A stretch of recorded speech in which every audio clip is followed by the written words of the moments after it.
मेरे प्रिय मित्रों, एक विश्वासी के जीवन में प्राथमिकताओं का होना जरूरी है।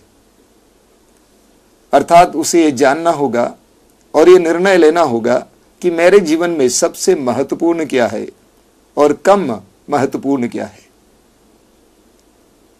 एक विश्वासी को ज्ञान प्राप्त है, प्रकाश प्राप्त है, और उस प्रकाश और ज्ञान में उसे निर्णय लेना होगा कि मेरे जीवन में सबसे महत्वपूर्ण क्या है या मेरे जीवन में अनावश्यक बातें क्या हैं। एक अविश्वासी का जीवन अज्ञान से भरा हुआ रहता है, भ्रम से भरा हुआ रहता है। वो अंधकार में जीता है, उसे नहीं मालूम है क्या महत्वपूर्ण है, क्या महत्वपूर्ण नहीं है। हम संत यूहन्ना के सुसमाचार की अध्याय 1 उसके वाक्य 35 से 38 तक में पढ़ते हैं। एक बार यूहन्ना बपतिस्ता अपने 2 शिष्यों के साथ खड़े थे और उन्होंने यीशु को वहां से गुजरते देखा और उन्होंने शिष्यों से कहा, देखो ईश्वर का मेमना। और दोनों शिष्य प्रभु यीशु के पीछे हो लिए। प्रभु यीशु ने मुड़कर देखा उन्हें अपनी ओर जाते हुए और उनसे एक सवाल किया, तुम क्या चाहते हो? अंग्रेजी में इसका अनुवाद और बेहतर है, what are you looking for? अर्थात तुम क्या ढूंढ रहे हो? तुम क्या ढूंढ रहे हो? मेरे प्रिय मित्रों, मैं सोचता हूं कि प्रभु यीशु मसीह का पहला सवाल जो उनके सामने रखा गया था वो यह है, तुम क्या ढूंढ रहे हो? और मैं सोचता हूं प्रभु हर विश्वासी के सामने भी ये सवाल रखता है, आप और मेरे सामने भी ये सवाल रखता है, तुम क्या ढूंढ रहे हो? तुमने जन्म लिया, एक जीवन प्राप्त किया, तुम बड़े हो गए, पढ़ लिख कर शिक्षित हुए, काम कर रहे हो, पर यह तय करो कि तुम क्या ढूंढ रहे हो। क्या ढूंढ रहे हैं? हम क्या ढूंढ रहे हैं?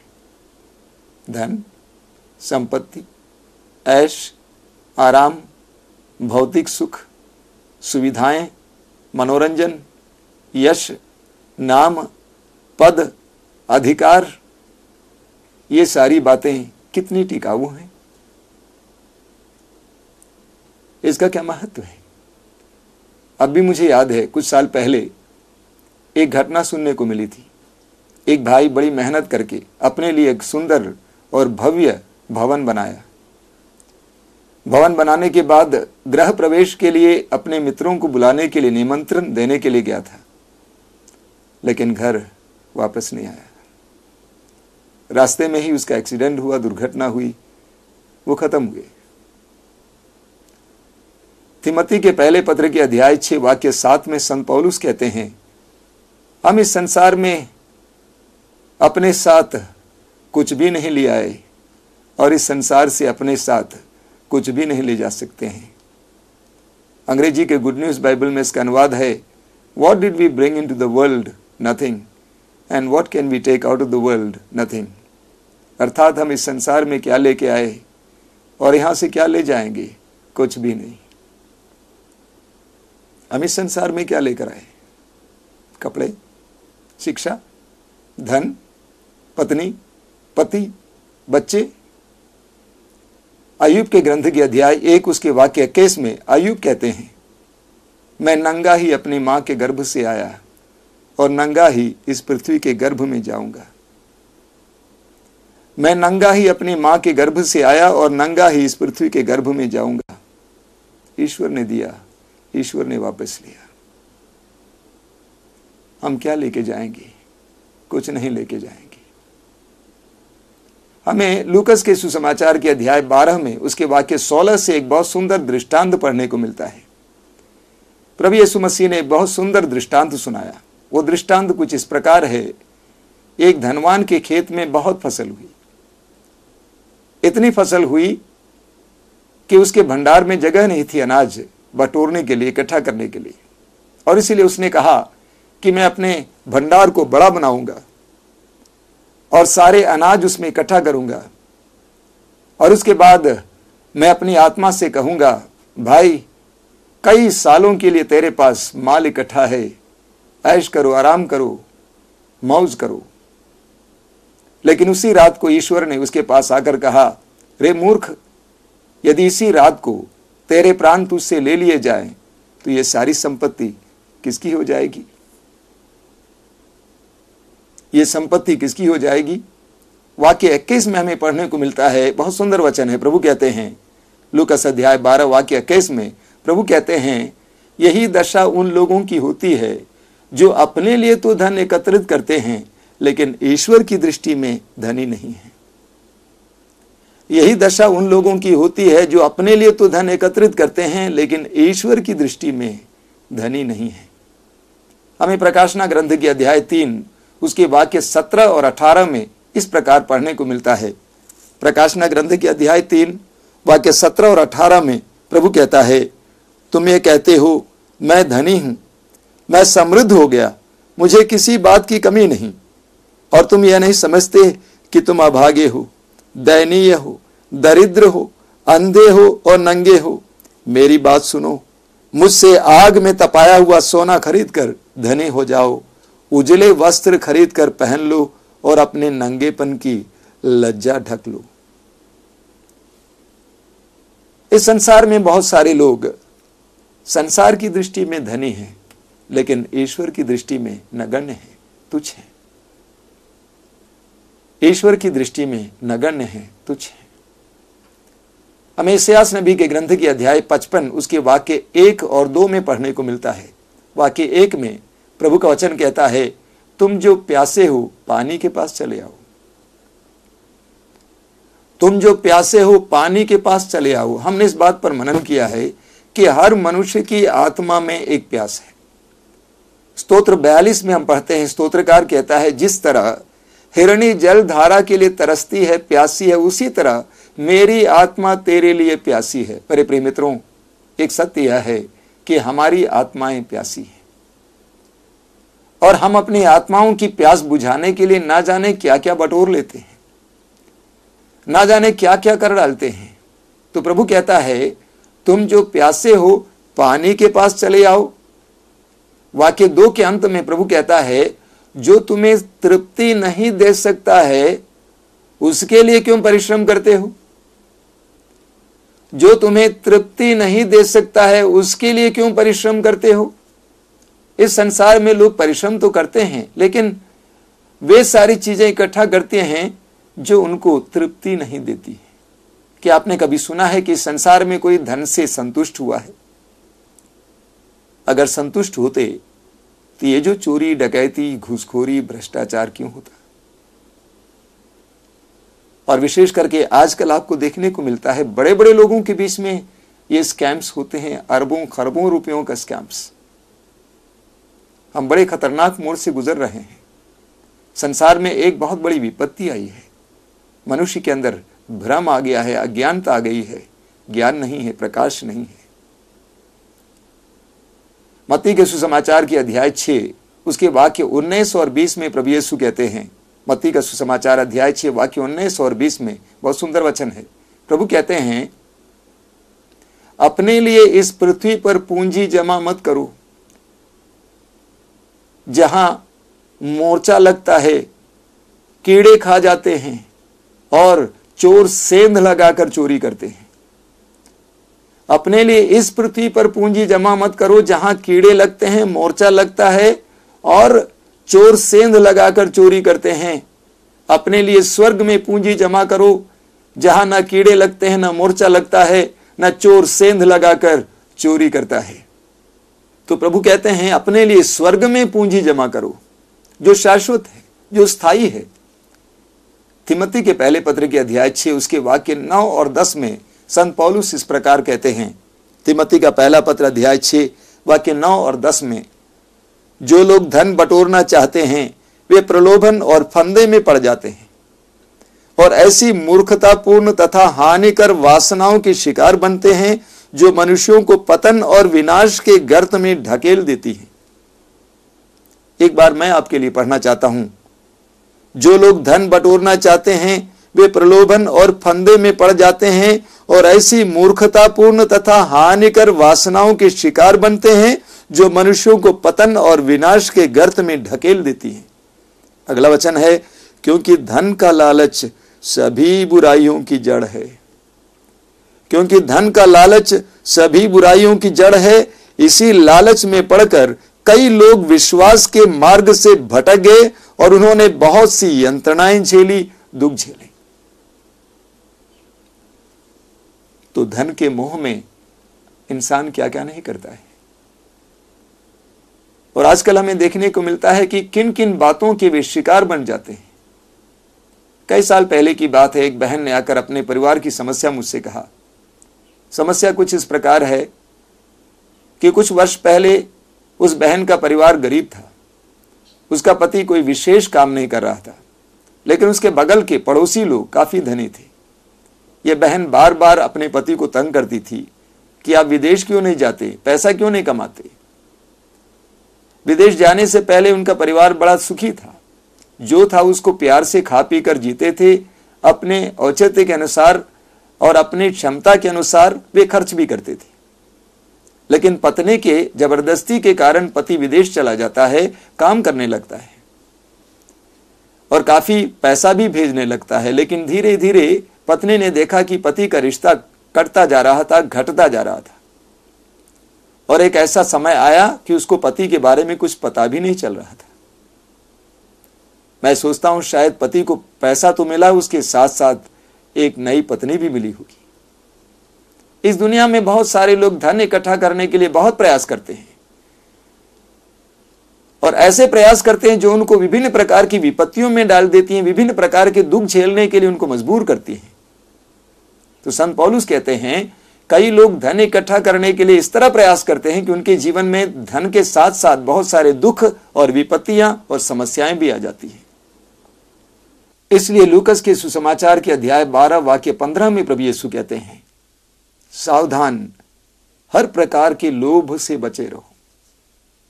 हर प्रकार के लोभ से बचे रहो, क्योंकि मनुष्य के पास कितने ही संपत्ति क्यों ना हो, वो उसके प्राणों की रक्षा नहीं कर सकती है। मेरे प्रिय मित्रों, एक विश्वासी होते हुए आप और हमें सावधान रहना पड़ेगा। मैं देखता हूं कि आज बड़े बड़े धर्मात्मा भी पैसे के वश में गिर गया है। आज इंसान पैसे, धन, संपत्ति के पीछे दौड़ रहा है। उसे प्राप्त करने के लिए ना जाने वो क्या क्या नहीं करने को तैयार है। अपने मूल्यों को त्यागने को तैयार है, परिवार को त्यागने को तैयार है, रिश्तों को त्यागने को तैयार है, देश प्रेम को त्यागने को तैयार है, धोखा देने को तैयार है, दूसरों को मरवा डालने के लिए तैयार है। बहुत खतरनाक परिस्थिति है।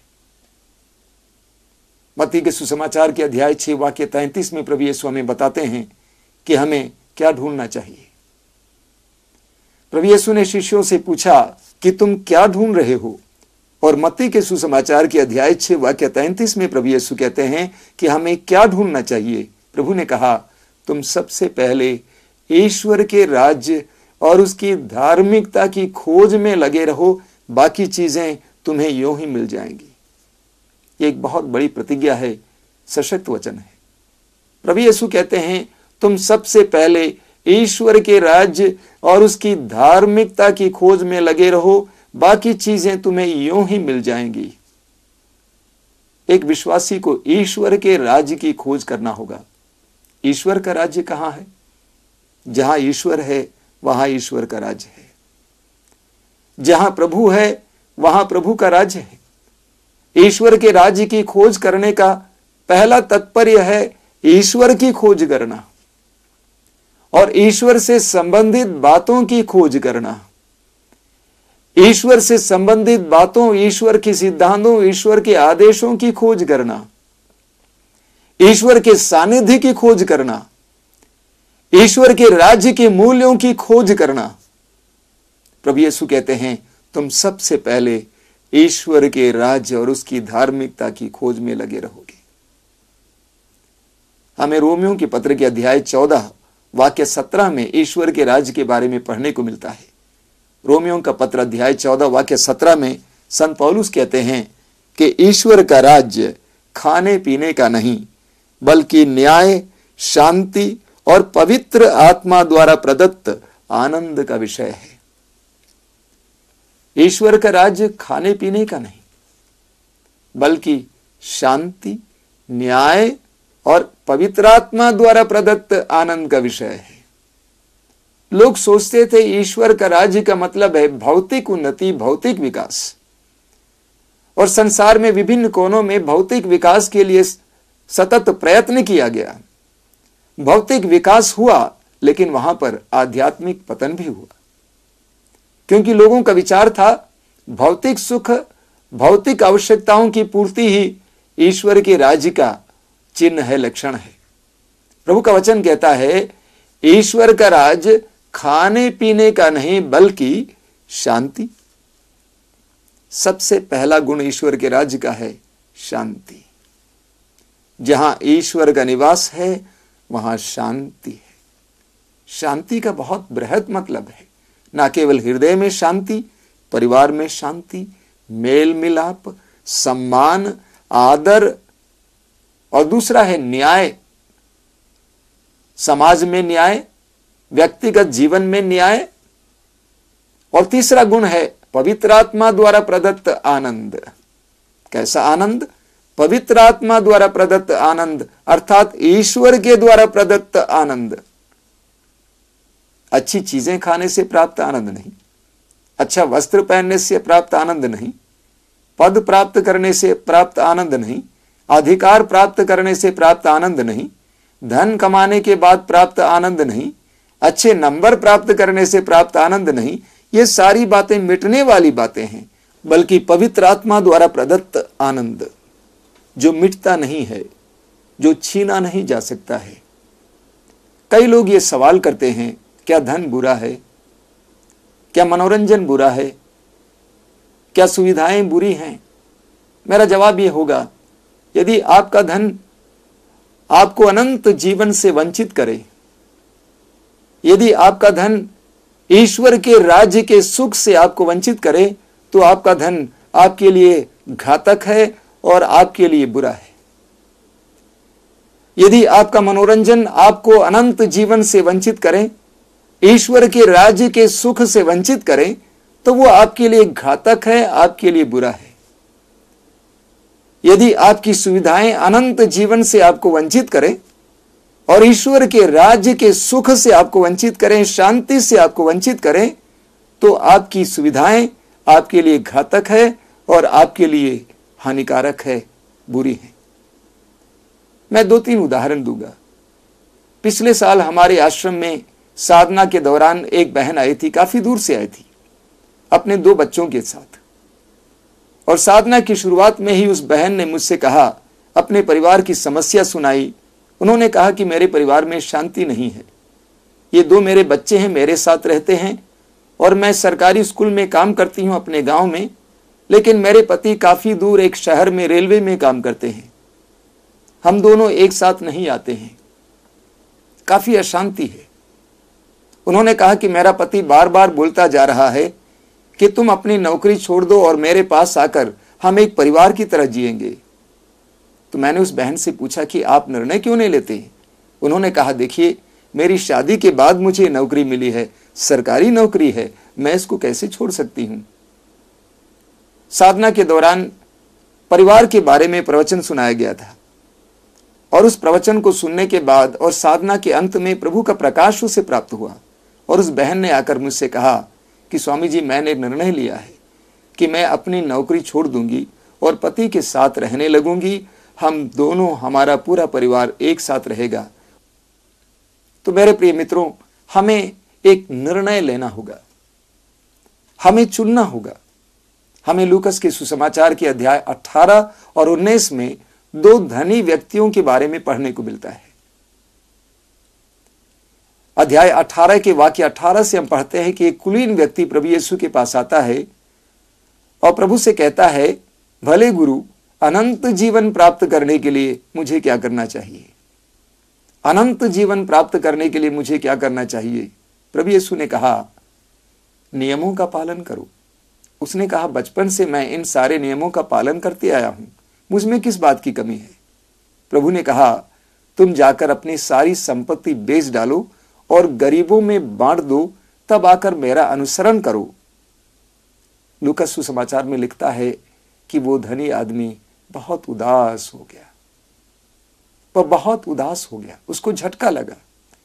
उसने कभी नहीं सोचा कि प्रभु उसे एक निर्णय लेने को कहेगा, और उसे एक निर्णय लेना था, और उसने निर्णय लिया यीशु की अपेक्षा अपने धन से जुड़ने का निर्णय लिया। वो उदास हो गया। लेकिन ठीक इसके विपरीत अगले अध्याय में, अध्याय 19 में हम पढ़ते हैं जक्केउस के बारे में। सुसमाचार हमें बताता है कि जक्केउस भी बहुत धनी था, चुंगी लेने वाला था, और चुंगी लेने वालों में प्रमुख था, अर्थात पद रखता था, अधिकार रखता था। वो भी धनी था, लेकिन उसके अंदर यीशु से मिलने की इच्छा हुई, और यीशु से मिलने के लिए वह एक पेड़ की डाली पर बैठ जाता है। प्रभु यीशु ने उससे कहा, जक्केउस नीचे उतरो, आज मुझे तुम्हारे यहां ठहरना है। सुसमाचार हमें बताता है कि जक्केउस ने यीशु को बड़े आनंद के साथ अपने घर पर स्वागत किया। इतना ही नहीं, जक्केउस ने यीशु की तुलना में अपने धन संपत्ति को तुच्छ नगण्य समझा, और यीशु को अपने घर पे रहने देने के लिए धन संपत्ति को त्यागने का निर्णय लिया। उसने प्रभु से कहा, गुरुवर, मैं अपनी आधी संपत्ति गरीबों में बांट दूंगा, और जिनको मैंने ठगा है मैं उनको चौगुना वापस लौटाऊंगा। अध्याय 18 और अध्याय 19 के दोनों धनियों में कितना फर्क है। अध्याय 18 के धनी ने यीशु की अपेक्षा धन को पसंद किया, लेकिन अध्याय 19 के धनी ने अपने धन की अपेक्षा यीशु को अपनाया। एक निर्णय लेना था। अध्याय 19 में हम पढ़ते हैं जक्केउस के जीवन में इतना आनंद, इतना न्याय, इतनी शांति का एहसास और अनुभव होता है कि प्रभु यीशु वहां पर घोषित करते हैं, आज इस घर में मुक्ति आई है। जक्केउस के उस निर्णय के जरिए उस घर में मुक्ति आई। प्रभु यीशु कहते हैं, तुम सबसे पहले ईश्वर का राज्य और उसकी धार्मिकता की खोज करो, और ये सब चीजें तुम्हें यूं ही मिल जाएंगी। हर विश्वासी को एक पक्का निर्णय लेना है, क्या मैं ईश्वर के राज्य को चुनूंगा या भौतिक उपलब्धियों को चुनूंगा। प्रभु यीशु पूछते हैं, आज हम सबसे पूछते हैं, तुम क्या ढूंढ रहे हो? हम क्या ढूंढ रहे हैं? हमें निर्णय लेना है, हमें तय करना है, हमें जानना है। हमारे जीवन में एक प्राथमिकता की एक सूची बनानी है। हमें अपनी आवश्यकताओं और अनावश्यकताओं के बीच में एक लकीर खींचनी है। कहा जाता है, आवश्यकताओं की पूर्ति के लिए थोड़ा भी बहुत है, लेकिन लोभ की पूर्ति के लिए, स्वार्थ की पूर्ति के लिए बहुत भी थोड़ा है। मेरे प्रिय मित्रों, प्रभु यीशु का वो सवाल आज भी प्रासंगिक है। हम सबके सामने प्रभु वो सवाल रखता है, तुम क्या ढूंढ रहे हो? तुम क्या ढूंढ रहे हो? सुसमाचार में हमें कई लोगों के बारे में पढ़ने को मिलता है जिन्होंने प्रभु को ढूंढा या चीजों को ढूंढा। हमें भी तय करना है, तुम क्या ढूंढते हो? आइए हम प्रार्थना करें, अपनी आंखें बंद रखें, थोड़ी देर मौन होकर अपने आप को देखने का प्रयास करें, अपने जीवन को देखने का प्रयास करें। मेरे जीवन में, मेरे पारिवारिक जीवन में मुझे क्या देखने को मिलता है? मैं क्या ढूंढ रहा हूं? क्या आज तक मैंने प्रभु के आदेश के अनुसार शांति को ढूंढा है, न्याय को ढूंढा है, ईश्वरीय आनंद को ढूंढा है, या मैं अन्य लोगों की तरफ पागल बनकर इस सांसारिक वैभवों को ही ढूंढता हूं? यह तय करना होगा, अपनी प्राथमिकताओं को सही करना होगा। प्रभु कहता है, तुम सबसे पहले ईश्वर के राज्य और उसकी धार्मिकता की खोज में लगे रहो, और ये सब चीजें तुम्हें यूं ही मिल जाएंगी। हे प्रभु यीशु, मैं इस समय अपने भाई बहनों के लिए प्रार्थना करता हूं जो इन वचनों को सुन रहे हैं। हर प्रकार के बंधन से छुटकारा दीजिए, लोभ के बंधन से छुटकारा दीजिए, लालच के बंधन से छुटकारा दीजिए, ईर्ष्या के बंधन से छुटकारा दीजिए, पेटूपन के बंधन से छुटकारा दीजिए। धन्यवाद यीशु, तेरी स्तुति हो। तेरा राज्य आवे हमारे जीवन में, हमारे परिवार के जीवन में, हर काम काज में, हमारे समाज में। तेरा राज्य आवे, तेरा राज्य आवे। आत्मा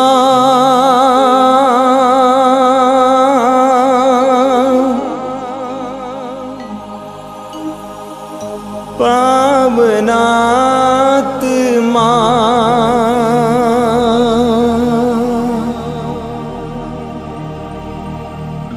आजा आजा आजा,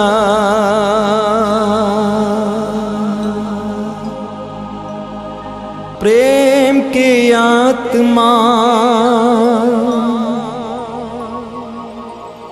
शांति के आत्मा, आकर तू हम पर छा जा, आकर तू हम पर छा जा।